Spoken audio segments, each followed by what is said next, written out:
Right when Taiwan needs it most, the US, Japan, and now Lithuania have come through with donations of vaccines. Curious about Lithuania? Stash has that for you in today's show. And Natalie challenges us, her co-host, to declutter our homes. We'll show you how that went. And in hashtag Taiwan, Leslie tells us how people in Taiwan overflowed with gratitude at the recent vaccine donations. This is Taiwan Insider.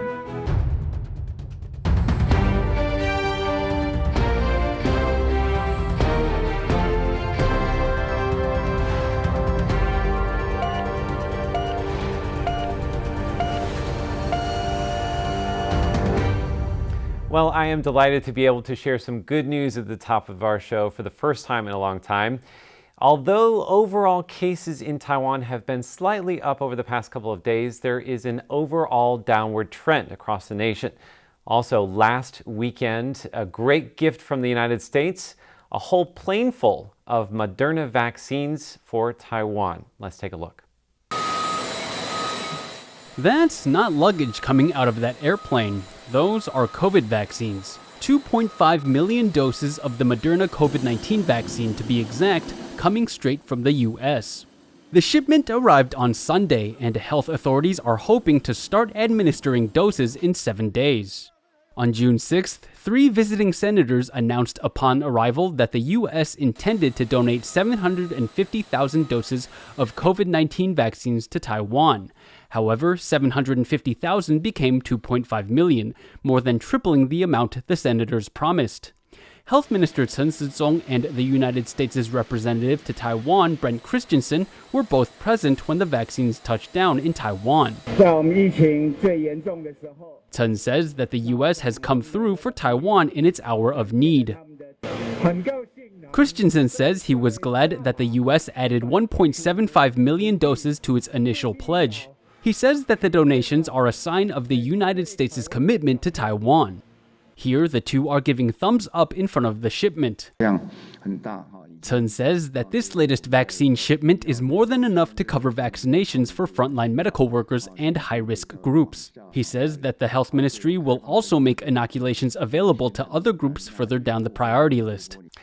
U.S. President Joe Biden has been showing support for Taiwan in more ways than one. Last week, at a meeting of the world's most influential democracies, the G7, Biden rallied other world leaders to come together for the first time to highlight the importance of peace in the Taiwan Strait. This week, another strong show of support for Taiwan from the United States, this time more action than words. On June 21st, U.S. State Department spokesperson Ned Price said the U.S. will stand by Taiwan. Then, the very next day, the U.S. Navy 7th Fleet's USS Curtis Wilbur transited through the Taiwan Strait. If you're keeping score, that's the 6th time a U.S. Navy vessel has passed through the waters between Taiwan and China since U.S. President Joe Biden took office. On February 4th, the U.S. sent the USS John McCain through the strait. The USS Curtis Wilbur passed through for the first time during Biden's presidency on February 24th. Then, on March 10th, the USS John Finn transited through the strait, while the John McCain plowed through again on April 7th. The USS Curtis Wilbur sailed between China and Taiwan again on May 18th and June 22nd, making for the 5th and 6th U.S. naval transits through the strait under the Biden administration. Defense expert Zeng Ji-wen says these voyages are more than just standard naval exercises. They're a message to China. He says the U.S. is clearly increasing its military presence around Taiwan. Zeng says U.S. naval transits through the Taiwan Strait occur regularly, about once a month. Furthermore, when 3 U.S. senators visited Taiwan earlier this month, they arrived on a military jet. Zeng says these are concrete actions taken to show the U.S.'s support for Taiwan. Zeng adds it's no coincidence that these activities are taking place in the run-up to the Chinese Communist Party's centennial on July 1st. The U.S. wasn't the only country that surprised Taiwan with vaccines this week. Lithuania also announced that they're going to be giving 20,000 doses of AstraZeneca to Taiwan, making it the first country from Europe to donate to Taiwan. Staś Butler has more. After news of yet another donation of COVID-19 vaccines from overseas, Taiwanese people are understandably pleased. President Tsai Ing-wen took to Twitter to express her thanks to the European state. Taiwan's US representative Xiaobi Kim called Lithuania a small country with a big heart, while Foreign Minister Joseph Wu says that the country has captured the heart of every person in Taiwan. But how much do ordinary people know about Taiwan's Baltic benefactor? I set out, map in hand, to find out. The first guest lands in Estonia. Not bad, but not quite there. This man hadn't even heard the news about the donation, and he said he had no idea where the country was before guessing correctly. Wow. One woman even told me she'd visited Lithuania, so of course her sticker went in the right spot. So that was that. 3 guesses, 2 correct. Not bad, Taiwan. Okay, a quick fact file. Lithuania is located here in northeastern Europe by the Baltic Sea. It has a population of just 3 million people. That's roughly as many people as live in Taipei City alone. Now, it's easy to look at Lithuania's donation of 20,000 vaccine doses and feel shortchanged. After all, Japan gave Taiwan over 1 million doses, and the United States gave 2.5 million. But let's put those numbers in context.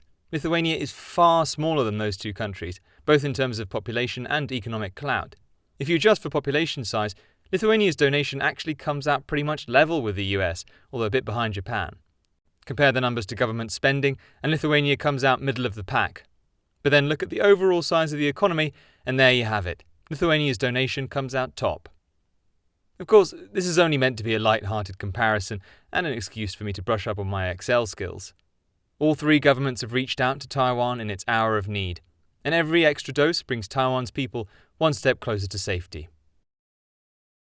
These donations have come just at the right time when there's a shortage and during an outbreak. Now, during this recent outbreak, many of us have been at home because of a soft lockdown since mid-May. Now, recently I've gotten into decluttering, and it's been so much fun that I challenged my co-hosts to join me as well. So Stash, how did your decluttering project go? It was okay. I mean, I think I'm a bit like Leslie. We spoke to Leslie, and he said he's quite attached to his He things. didn't want to participate at all. No, Leslie. Leslie scared. just refused to take part. It was okay. I mean, it was definitely a very tidy, and I'm glad I had the opportunity. It kind of, gave me a kick to kind of go and just get rid clean of your a room. bunch of just stuff that. Yeah, essentially just clean my room. Yeah. I mean, it has shown me again that I do need a bookshelf, because they are, as you can see in these pictures, just piled up on my desk. But they're definitely there's a lot less loose paper. So the before and after, I don't see a major difference. I mean, did you just throw out 2 books or something? I mean, I threw out a lot of Chinese sort of exercise study books that I was clearly never going to need again. I didn't lose the textbooks though, and I think Andrew can sympathize with this. They're really, really useless to everyone, and including myself. But I'm keeping them anyway. So One Stash, I layer can at a do you time. one better. Very neat, but you still got tons of stuff. Do you need all those books? I have to tell you, Stash, when you were talking about your old Chinese books, that really resonates with me. I still have even the notebooks that I wrote in, like repeating characters over and over again. Totally useless. So I think if there's one thing I have trouble getting rid of, that's like books and like papers and things like that. It's neat, but it's definitely still pretty cluttered. So you guys, I don't think you really get the spirit of minimalism. Maybe I should have made it more clear. Try to get rid of as many things that you don't need, and unless it brings you joy or something. I'll show you what I did. Okay, so this is what my bathroom counter looks like before and after. Mm-hmm. My kitty likes it very now. nice. I think a basket and some flowers makes nice, a really big difference. And here's my kitchen counter before, a bunch of stuff all over the place, and then after, I put everything away. Wow. Where did that all go? I mean, there's quite a lot of heavy machinery there. Yeah, what I did was I put everything in the cupboards, and I also threw out half the things in my cupboards. And Natalie, I think that in order for this to be a true experiment, we need to see photos like 365 degrees to make sure you didn't just move the stuff. You don't trust my integrity. Nonsense. I never said that. Natalie, I have to ask you, so how does your cat like this whole new arrangement in your place? He loves it. I mean, ever since I cleared off that counter, he's been like lying around. It's his new playpen, basically. I mean, it sounds like Felix is the biggest winner out of this whole operation, I think. Oh, that's Yeah, right. I agree. would He has agree. a whole new place to hang out. I think this whole soft lockdown has probably worked out best for, Felix, because he never went outside anyway. Now he's got people to play with. Now he's got a That's new true. environment, a decluttered home. That's true. That was fun, but I don't think my co-host discovered the joy of getting rid of things you don't need. It's really refreshing. You might want to try it at home. Next up, #Taiwan. It has been one heck of a month for Taiwan. The country is currently battling its worst COVID-19 outbreak so far. On top of that, there's a shortage of vaccines, which are seen as the only surefire remedy for this outbreak. Then, in June, 3 countries came to Taiwan's aid, donating a combined 3.74 million doses of vaccines, with another 20,000 on the way. People went from hopeless to hopeful. It's been a real roller coaster of emotions. Today, we're going to be exploring gratitude, as in I'm going to show you how thankful people in Taiwan are for the countries giving us vaccines. In early June, Japan came through for Taiwan with 1.24 million vaccine doses at a time when Taiwan had less than 1 million. What's more is that they only announced the donation one day before the vaccines arrived. Personally, when I heard the news, I thought, well, this is too good to be true. Then the shipment arrived, I ate my words, and then Taiwan lit up with thanks for Japan. That night, Taiwan's Grand Hotel lit up with the words for gratitude in Japanese. Taipei 101 also displayed messages of friendship between Taiwan and Japan. Facebook users added frames to their profile pictures thanking Japan for the donation. People were giddy with gratitude, but probably none more than Foreign Minister Joseph Wu, who tweeted, "As Foreign Minister, I shouldn't share personal feelings in public. But after yesterday's vaccine donation and the boiling emotions in Taiwan, what the heck, I love Japan! JW." And JW was right, because at the time, emotions in Taiwan were kind of all over the place. After this, the United States was like, well, hey, we want to see our name up on the Grand Hotel and Taipei 101 too. Thus, 2 days after Japan's donation arrived, 3 senators arrived in Taiwan on a Boeing C-17. And I specifically specify the C-17 because that's not your run-of-the-mill passenger plane. The thing is like an Air Force oil tanker with wings. Upon arrival, the 3 senators announced that the US was going to donate 750,000 doses of COVID-19 vaccines to Taiwan. Then, just 1 day before the vaccines arrived, US officials went, "Hey Taiwan, what's better than 750,000 vaccines? What? 2.5 million vaccines."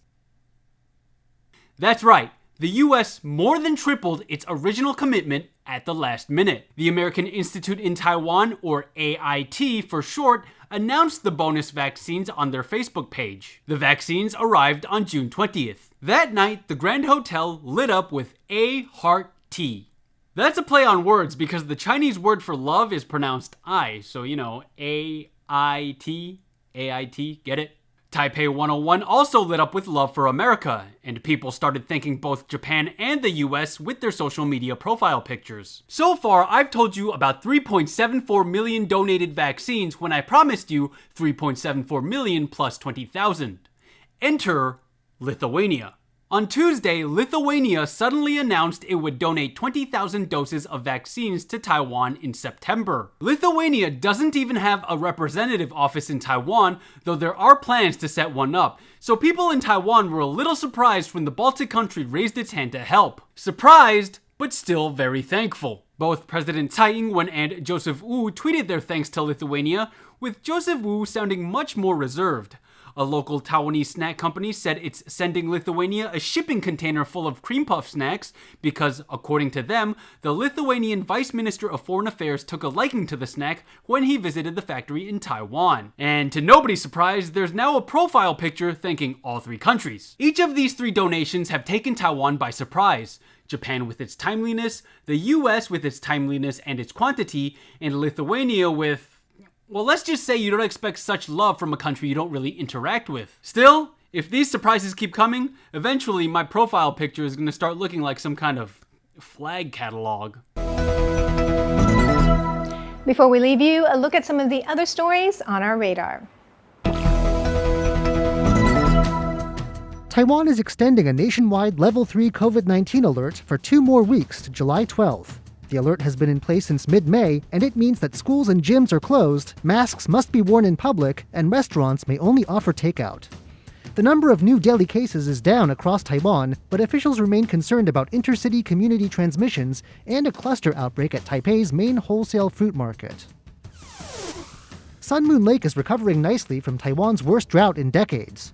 The bed of Taiwan's largest lake was visible in places, but the arrival of seasonal showers, called the plum rains in Taiwan, have seen water levels return to 97% of normal capacity.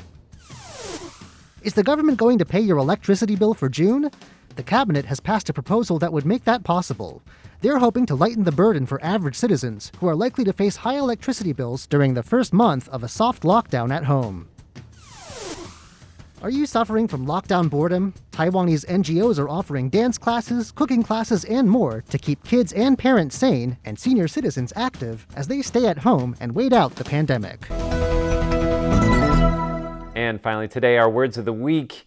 Now, earlier in our show, we were talking about decluttering. We're going to flip that on its head and ask our co-hosts here, if you could clutter your home with something, what would it be? We're going to start off with Natalie. I would like to clutter my home with 100 flavors of chocolate. That would be delicious. That's a good one. Let's go on to Leslie now. Guys, if I could clutter my house with anything right now, I'd clutter it with chewy cookies. I couldn't tell you why, but since the beginning of Level 3 pandemic alert, I have been craving chewy cookies, and I just actually found out not too long ago that my favorite cookie store is now on a food delivery app, so it's probably not going to be far off into the future. Chewy cookies. But a house full of them? I don't know about that. I thought of something that I could actually live with. Plants? Maybe a hanging garden of Babylon in my apartment? Well, thank you so much for joining us for Taiwan Insider. I'm Andrew Ryan. I'm Natalie Tso. Taiwan is doing great. Have a great week. And I'm Leslie Liao, reminding you to breathe. I am trying, Leslie, I promise. Well, be sure to connect with us on social media and do leave a comment below. We would love to hear from you. See you next week.